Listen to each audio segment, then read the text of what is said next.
The fluorescent lights buzzed like angry hornets overhead. But in the dim corner of the stockroom, where the air hung thick with the scent of cardboard and spilled coffee grounds, I didn't hear them. My back slammed against the cold metal shelf, a stack of canned soups rattling precariously as his hands gripped my waist, pulling me closer with a desperation that mirrored my own. "Timothy," he whispered, his breath hot against my neck. "I can't pretend anymore. I need you. Right here. Right now."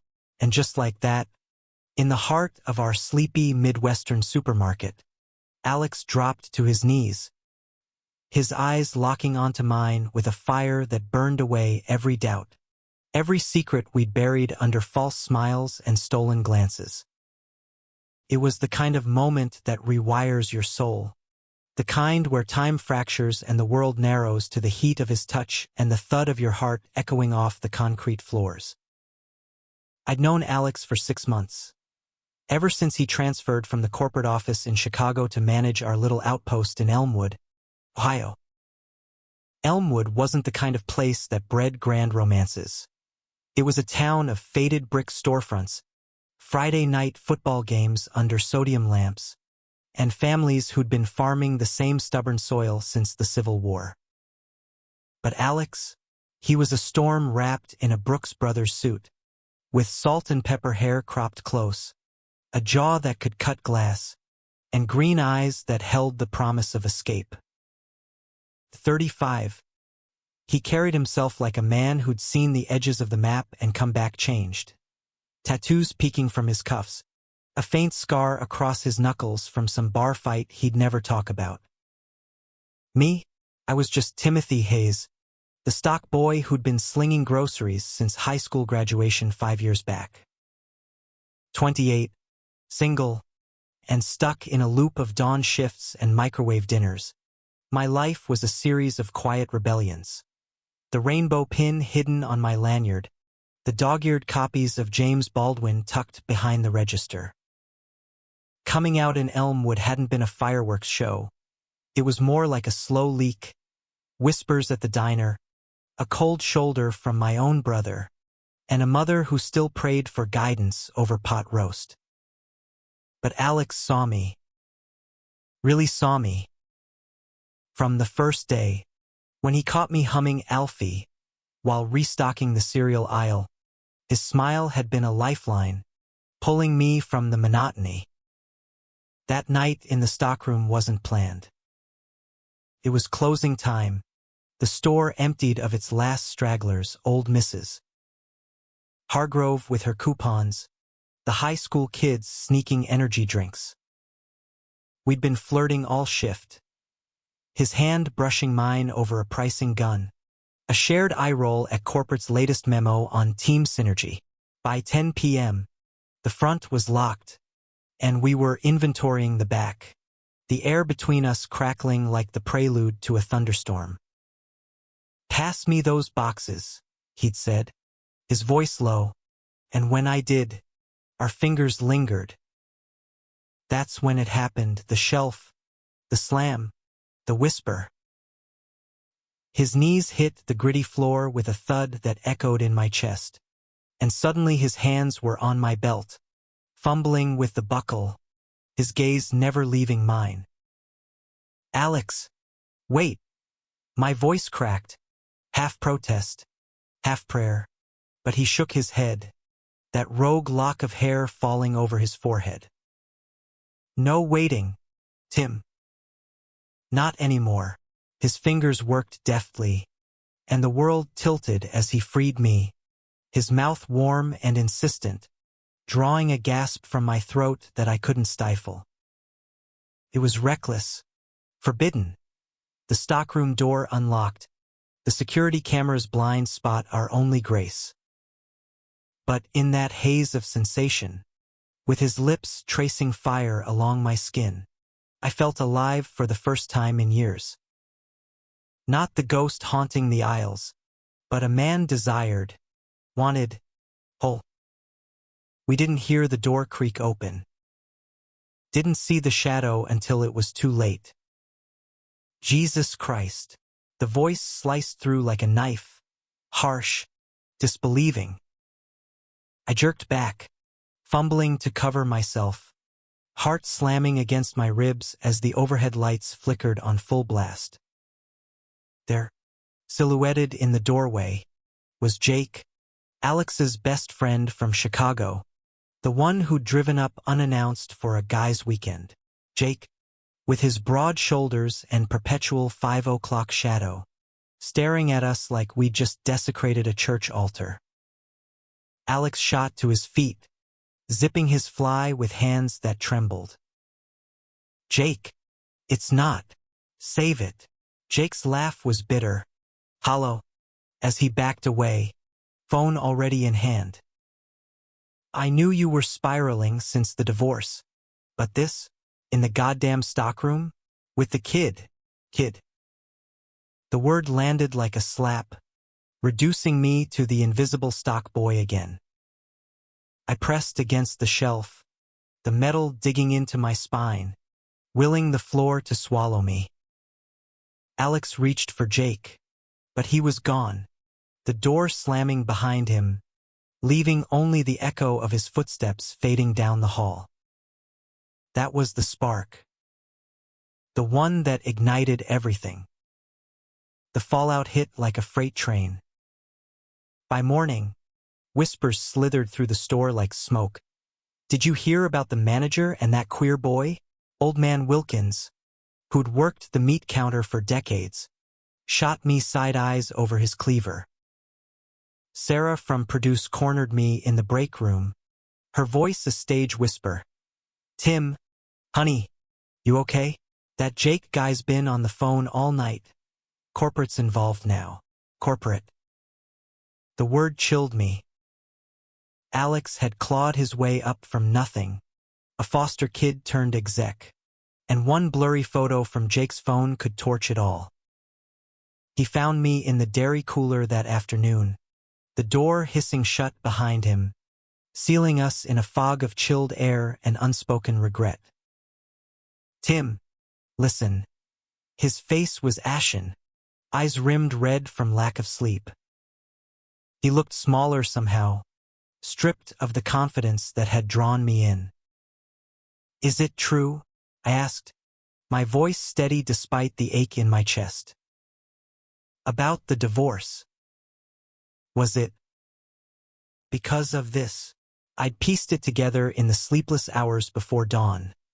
Rumors from the Chicago transfers, the way Alex always dodged questions about his ex-wife, Laura.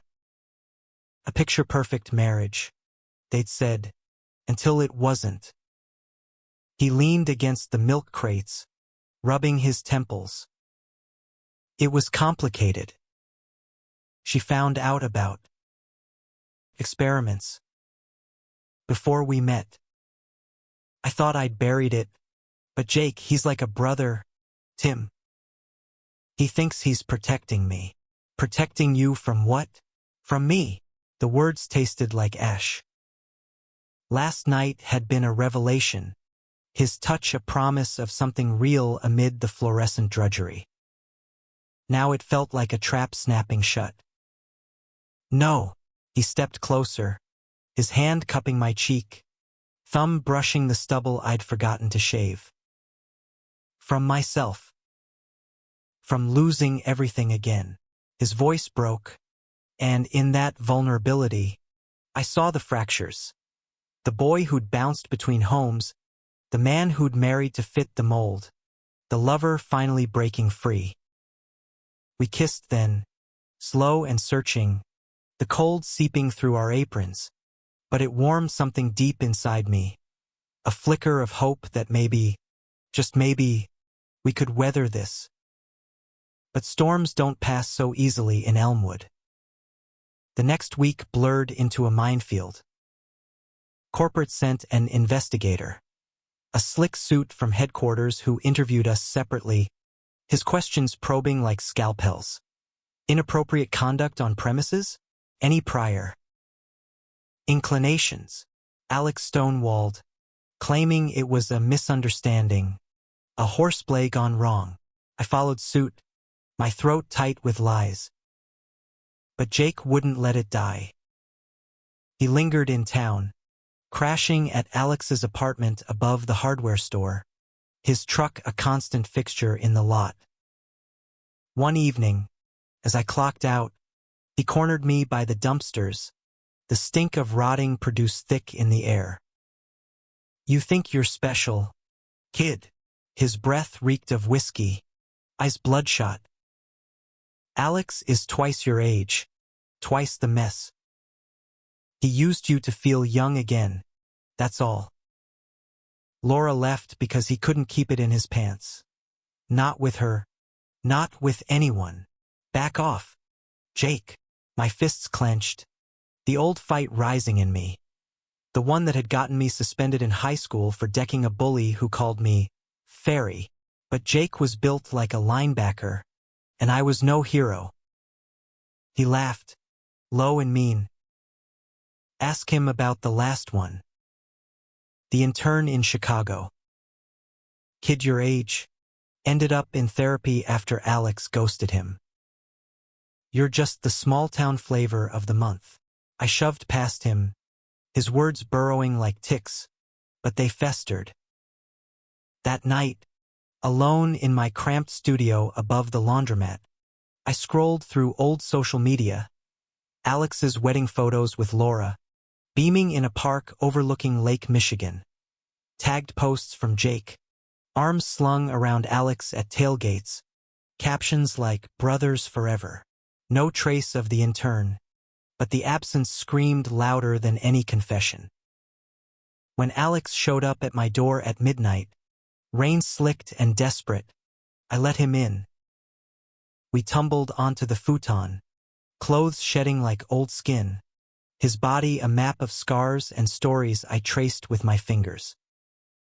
"I love you," he murmured against my collarbone, the words a bomb and a brand.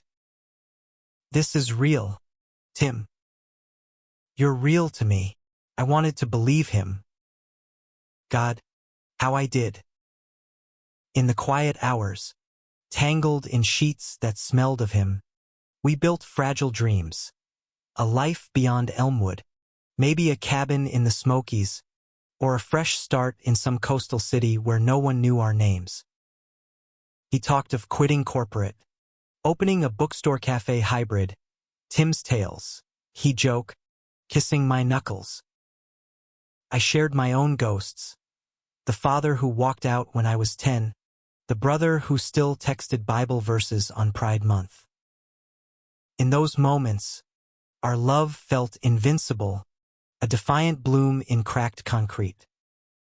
But betrayal has a way of creeping in like fog off the river. It started with a text from Sarah, of all people. "Tim, check your email.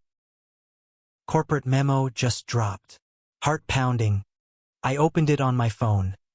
Effective immediately, Alex Rivera relieved of duties pending investigation into misconduct. All staff to maintain professionalism. No details, but the subtext was a guillotine.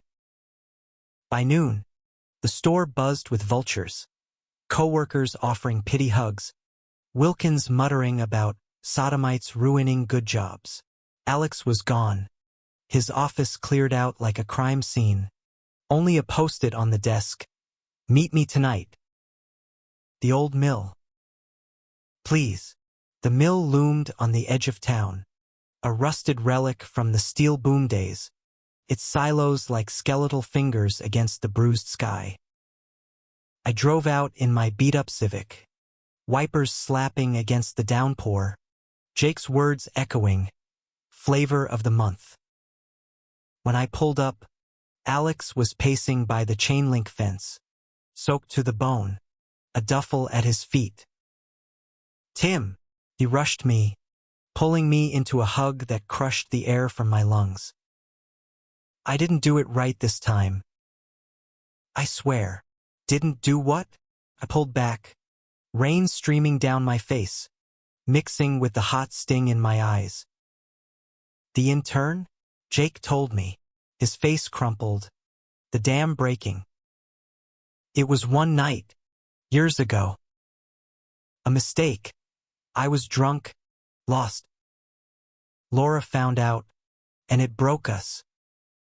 But you're not a mistake. You're the reason I finally told her the truth last month. Filed the papers for real, last month. Before the stockroom.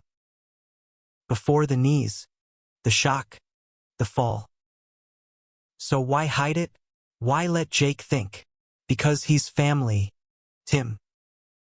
The only one who stuck when everyone else bailed. He doesn't get it. Thinks I'm self-destructing. Alex's hands framed my face, thumbs wiping rain from my cheeks. But I can't lose you. Come with me. We'll start over Portland, Seattle, anywhere. The offer hung there, a lifeline or a noose. Elmwood had been my cage, but it was home, the river walks at dusk. My mom's Sunday calls, the quiet pride of surviving. Leaving meant burning it all, betting everything on a man who'd already cracked once. I need time, I whispered, the words tasting like goodbye. He nodded, eyes shattering. Don't take too long. The world's not kind to men like us when we hesitate. I drove back through sheets of rain, the mill shrinking in my rear view, a ghost of what could be. Sleep evaded me that night, the ceiling fan whirring like accusatory whispers. By dawn, resolve hardened, I couldn't run. Not without facing the rot first. The investigation dragged into its second week, a slow bleed that left the store hollowed out. Alex's replacement was a drone named Mr. Hargrove, no relation to the coupon lady, a man with a comb-over and a clipboard who enforced zero tolerance with the zeal of a televangelist. Shifts stretched longer, morale cratered, and I found myself alphabetizing spices at 2 a.m., the hum of the cooler my only companion. Jake had slunk back to Chicago, but not before leaking just enough to the local rag. A blind item about scandal at Elmwood Mart that had my mom calling, voice quivering. Timmy, is it true? About you and that man? Mom, it's nothing. Lies piled like unpaid bills. She sighed, the sound of a woman who'd buried hope under layers of denial. Just come home for dinner soon. We miss you. Home. The word mocked me as I hung up, staring at the fridge magnet from my brother. A cross with family first. Irony, thy name is Hayes. Sarah became my unwitting confessor, slipping me extra breaks and contraband candy bars. That Alex, she said one afternoon, restocking the bakery case, her floral perfume clashing with yeast. Heard he torched his career for love. Romantic, in a tragic kind of way, like that movie with the cowboys. Broke back, I muttered, forcing a smile. Ennis and Jack, their love a secret wildfire consuming everything. Was that us? Doomed by the wide-open spaces of intolerance? She nudged me, eyes twinkling. You gonna fight for it, Tim? Or let Elmwood chew you up? The question lingered as I texted Alex that night. Old Bridge? 8 p.m. The covered bridge spanned the Little Scioto, a postcard relic with graffiti-scarred beams and firefly summers. I arrived early, gravel crunching under my boots, the river murmuring secrets below. He emerged from the twilight like a specter, hands in pockets, that damn duffel slung over one shoulder. You came. Relief flooded his voice, but I held up a hand. Talk. All of it. No more half-truths. We sat on the weathered planks, legs dangling over the edge, the water a black ribbon reflecting stars. He spilled it then, the foster homes in Gary, Indiana, where fists flew and love was a luxury. The scholarship to Northwestern that he'd squandered on parties to drown the loneliness. Meeting Laura at a mixer, marrying her because she was safe. A port in the storm. I tried, Tim. God, I tried. Told myself it was enough. The house, the dog, the 401k. But it was a lie, and it poisoned us both. And the intern? The words clawed out, jagged. His jaw tightened. Evan. Summer after my promotion. We hooked up at the office holiday party. Booze. Bad decisions. I panicked after. Blocked him. He spiraled. I heard he dropped out. It haunts me. Every day. Regret hung heavy. But in his eyes, I saw no evasion, just a man stripped bare. I'm not that guy anymore. With you, it's different. Deeper. You make me want to be better. I leaned in, our foreheads touching, breaths mingling. Then prove it. Stay. Fight with me. He pulled back, confusion etching lines around his mouth. Stay? Here, Tim. They'll crucify us. Better than running. I've spent my life hiding, behind smiles, behind shelves. No more. The kiss that followed was fierce, a pact sealed in salt and urgency, the bridge creaking beneath us like an old friend's approval. For the first time, hope felt tangible, a thread I could grasp. But threads fray. The betrayal came not from Alex, but from within, from the one person I'd trusted to have my back. It was a Thursday, gray skies threatening snow, when Mr. Hargrove called me into the office. Hayes, he barked, door clicking shut. We've got a complaint. Anonymous tip about fraternization. My stomach dropped. What tip? He slid a printout across the desk, an email chain, forwarded from corporate. Screenshots of texts. Mine to Alex. Timestamps glaring like indictments. Miss your hands. Come over. Heart emojis. Late night confessions. And at the bottom, the sender, Sarah's work email. No. Couldn't be. I don't understand, I stammered, world tilting. Sarah? The one who'd baked me cookies after my coming out fallout, who'd slipped me her brother's number 4. If you ever need a real talk? Hargrove's eyes narrowed. Policy violation. Suspension pending review. Clean out your locker. Numb. I stumbled to the break room, where she was folding aprons, humming off-key. Sarah. She froze, cheeks flushing. Tim. Why? The word was a sob, raw and accusing. Tears welled in her eyes, hands twisting the fabric. Jake. He came by last week, after you two. He said Alex was dangerous, that he'd ruin you like he did Evan. Showed me the texts, said he got them from Alex's phone. I thought I was protecting you, Tim. Like a big sister. Big sister. The irony burned. Jake's ghost, puppeteering from afar. You read my private life like it was gossip fodder? I'm sorry, she whispered, reaching out.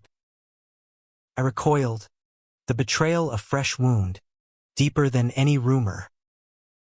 Outside, snow flurried, blanketing the parking lot in deceptive peace. I drove to Alex's apartment, fists white on the wheel, the radio crooning some country ballad about lost love. He opened the door shirtless, concern etching his face. Tim? What happened? I thrust the printout at him. Sarah. She sold us out to Jake, to everyone. His eyes scanned, darkening. That son of a bitch. He must have cloned my phone weeks ago. For emergencies, he said. Rage flickered, then softened into sorrow. This is my fault. I dragged you into my mess. No. I stepped inside. The warmth of his space, a mix of leather-bound books and take-out containers, enveloping me. It's ours. And we're ending it. We spent the night plotting, not escape, but confrontation. Calls to corporate, statements to the investigator, even a tentative olive branch to Sarah. Meet us at the diner. Tomorrow. Truth time. By dawn, tangled in his arms, the world felt conquerable again. I love you, I murmured into his chest hair, the words a shield. Love you more, he replied, voice thick. In that cocoon, betrayal lost its sting. We were armor for each other. But armor cracks under fire. The diner showdown was a powder keg. The Elmwood Diner, with its vinyl booths and pie under glass, had seen its share of reckonings. Divorces inked over coffee, feuds settled with pie forks. We claimed the corner booth, Alex's hand under the table squeezing mine like a lifeline. Sarah arrived 10 minutes late, ice puffy, Jake in tow like a bad omen. You brought him, I said flatly, as they slid in opposite. Couldn't let her face this alone, Jake grunted, his bulk making the booth creak. Close. He looked haggard, lines deeper, eyes haunted. Alex leaned forward, voice steel. You cloned my phone, Jake. Invaded my life because you can't stand seeing me happy. Jake's laugh was a bark. Happy? You're unemployed, buddy. Chasing tail in a dead-end town. Remember Evan? Kid tried to off himself after you bailed. I won't watch you destroy another one, Evan. The name hung, a specter. Alex's grip tightened. I owned that mistake. Apologized 100 ways. But Tim's not him. This is real. Sarah fidgeted, glancing between them. I didn't mean. Tim, I was scared. For you. Elmwood talks.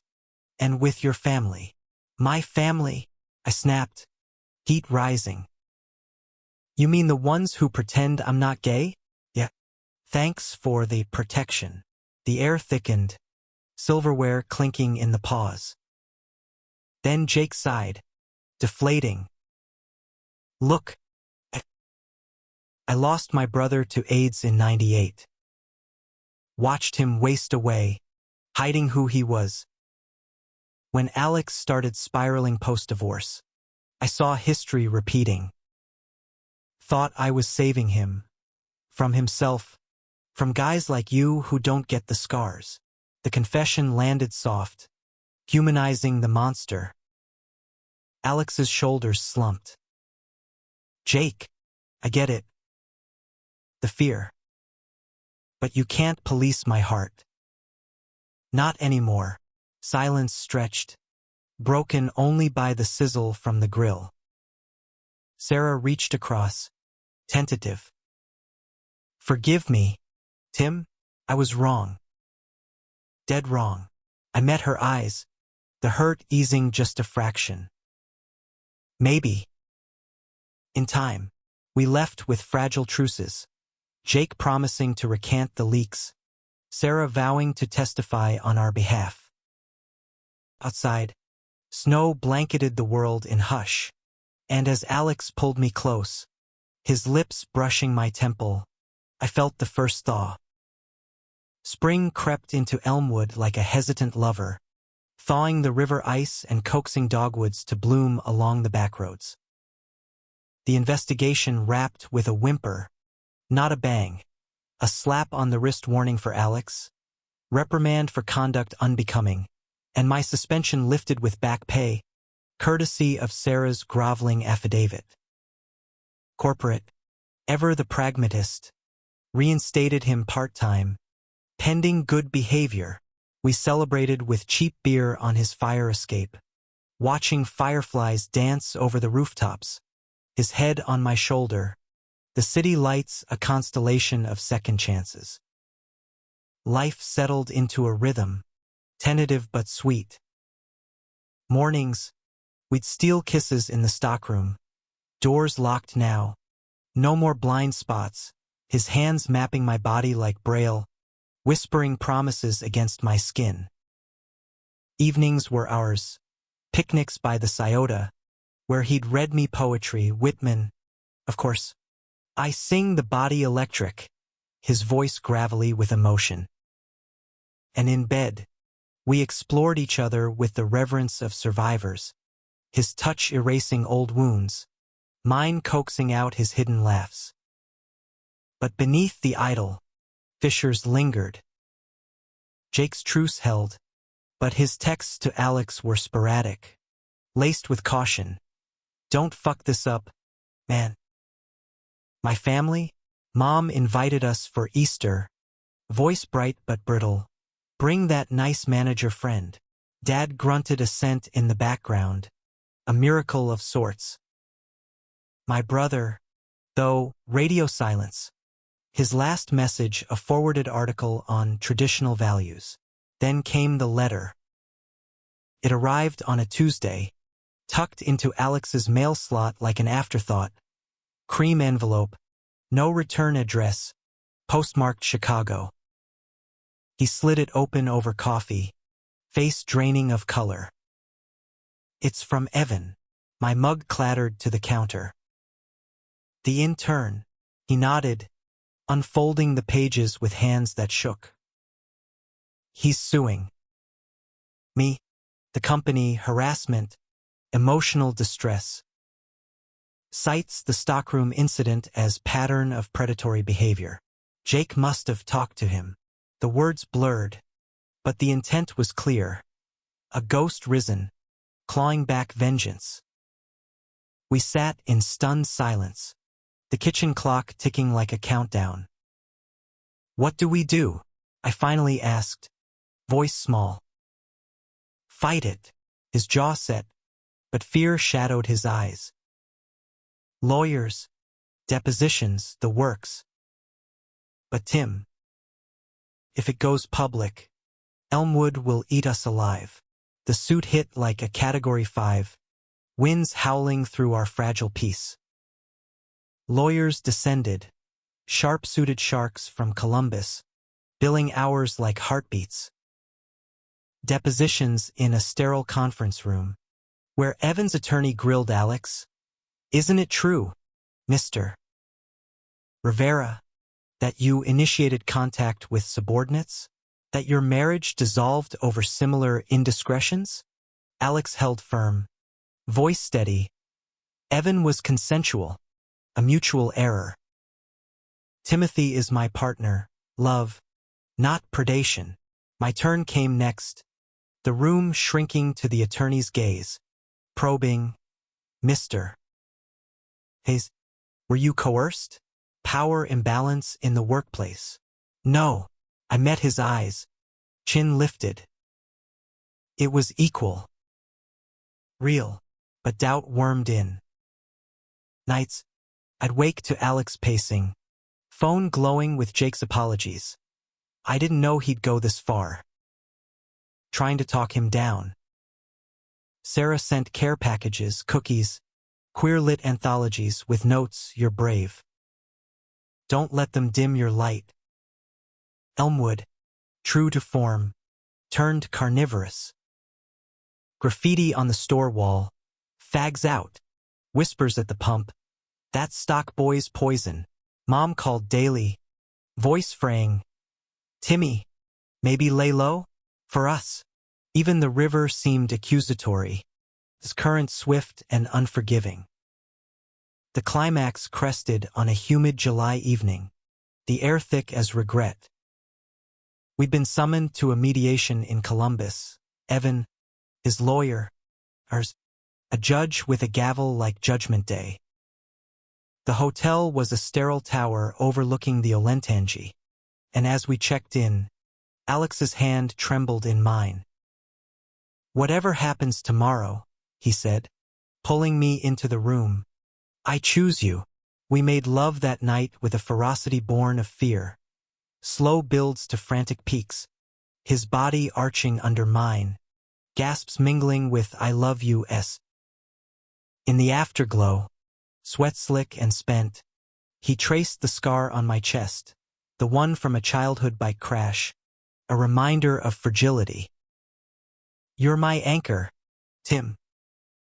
In this storm, morning brought the reckoning. The conference room was arctic, fluorescent glare exposing every lie.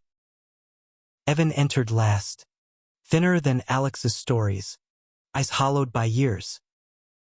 25 now, with a neat beard and a wedding band glinting, irony or armor. He avoided our gaze, focusing on his attorney as the offers flew. Settlement figures, NDAs, gag orders. Then, break. In the hallway, vending machine humming, Evan cornered us. "I didn't want this," he muttered, voice cracking. "Jake reached out, said you were at it again, preying on the vulnerable. Showed me photos from your phone." I snapped. Alex's face twisted. "Photos? The stockroom?" Evan nodded, shamefaced. "Blurred, but enough. Thought it proved the pattern. But seeing you too, it's different. Real." The air shifted, a valve releasing.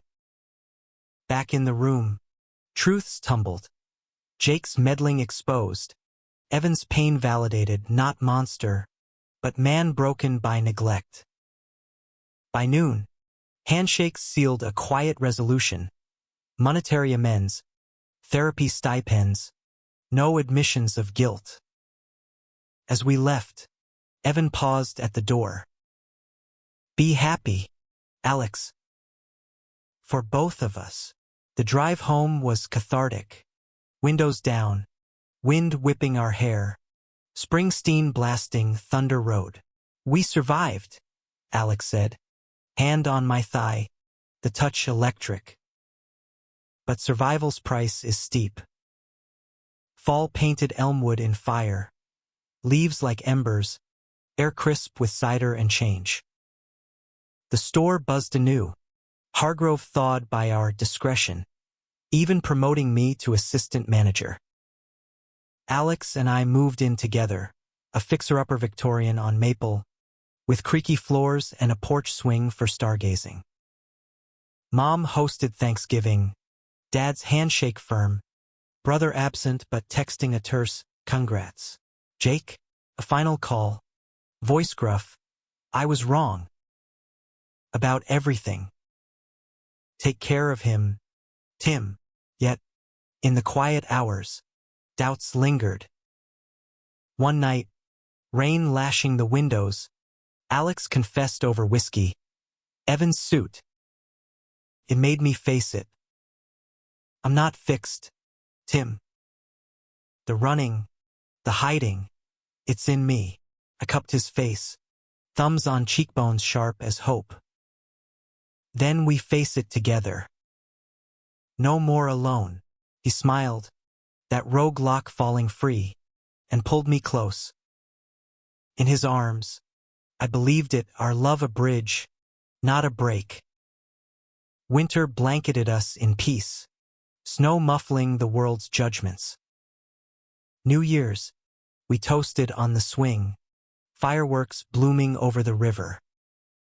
"To us," he said, lips on mine, cold noses bumping in laughter. "To forever," I echoed. And in that moment, with his knees once more brushing mine, Not in shock, but in quiet surrender we were whole. Human, flawed, loved. In America's heartland, where storms rage but roots run deep, we'd carved our story. Not tragedy, but triumph, etched in the soft glow of enduring light. But forever's a promise, not a guarantee. As spring greened the Scioto banks again, cracks we'd papered over began to spiderweb. Alex's reinstatement came with strings, mandatory sensitivity training, in Columbus, monthly check-ins that left him drained, eyes distant over dinner. It's like being on parole, he joked, but the humor rang hollow, his laughter forced like a muscle memory. I threw myself into the store, reorganizing aisles with a zeal that bordered on mania, labels aligned, inventory flawless. Sarah and I mended fences over coffee runs, her apologies evolving into fierce advocacy. You two are Elmwood's best-kept secret. Don't let the bastards grind you down. Wilkins even grunted approval one day, sliding me an extra slice of ham. He treats you right, that one. Good. Yet, the past clawed back. Package arrived unannounced. Evan's doing, or Jake's absolution. A leather-bound journal, Alex's handwriting filling pages from his Chicago days. Raw confessions of isolation, sketches of anonymous lovers, entries dated to Laura's discovery. Read it, the note read. Know me fully, I did, in stolen hours while he slept, the words a window to his wilderness. One passage gutted me. Tonight, another bar, another face in the dark. But it's emptiness, not escape. When does wanting become destroying? Tears blurred the ink. Empathy warring with fear, was I the face now, or the destruction? Confrontation came softly, over breakfast on the porch. Birdsong an ironic counterpoint. The journal, I said, sliding it across the wicker table. It's beautiful. Honest. But it scares me, Alex, that you're still searching. He closed it gently, eyes meeting mine with a vulnerability that pierced. I was. Then you happened. But yeah, scares me too. Therapy's digging up roots, turns out, foster scars run deep. Trust? It's a battlefield. We talked then, really talked. Hours bleeding into afternoon. Coffee cold, truth's hot. I admitted my own shadows. The brother who'd once held me down for a cure. The dates that fizzled into pity fucks. The fear that love like ours was borrowed time. We're both battle-scarred, I said, lacing fingers with his. But maybe that's why we fit.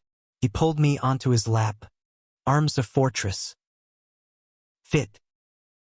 Yeah. Let's build on that. Summer swelled, humid and heady, our rhythm sinking anew.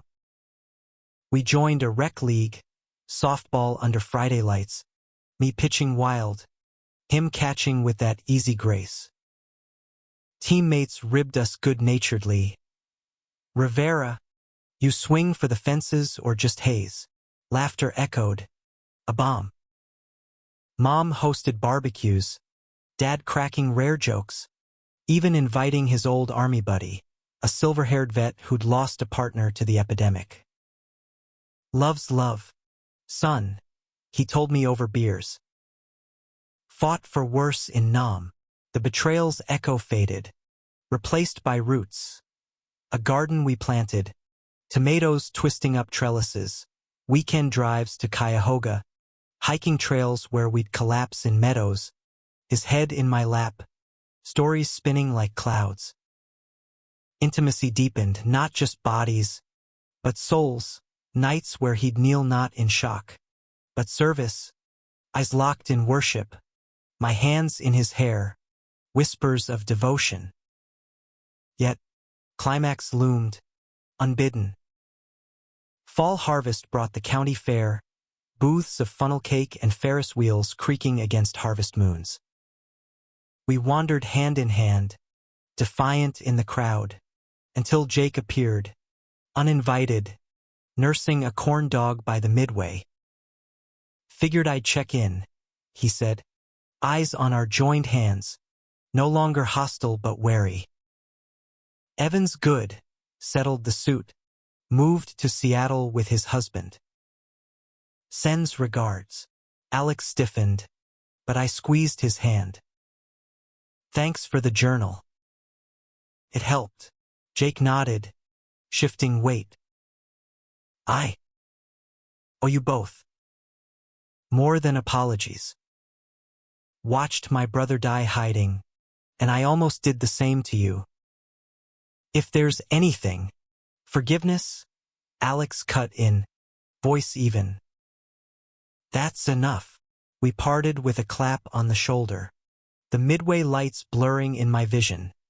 Not tears, but release. Later, atop the Ferris wheel, gondola swaying at the apex, Alex turned to me, green eyes reflecting the carnival glow. Marry me, Tim. The words hung, a spark in the night. Not a ring, but a tin Ferris token pressed into my palm, engraved with our initials. Not legal here yet, he said, throat working. But in our world, it's everything.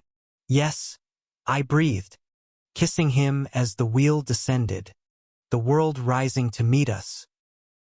Winter's hush followed, our engagement a quiet revolution, announcements via texts, a commitment ceremony planned for solstice, under the Victorian strung lights.